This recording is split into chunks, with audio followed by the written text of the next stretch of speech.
అమ్మా.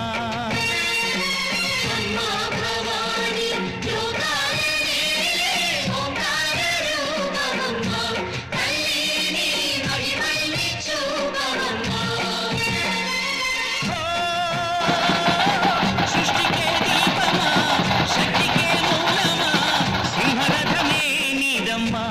అమ్మ దుర్గమ్మ భక్తులను దీవించుమా.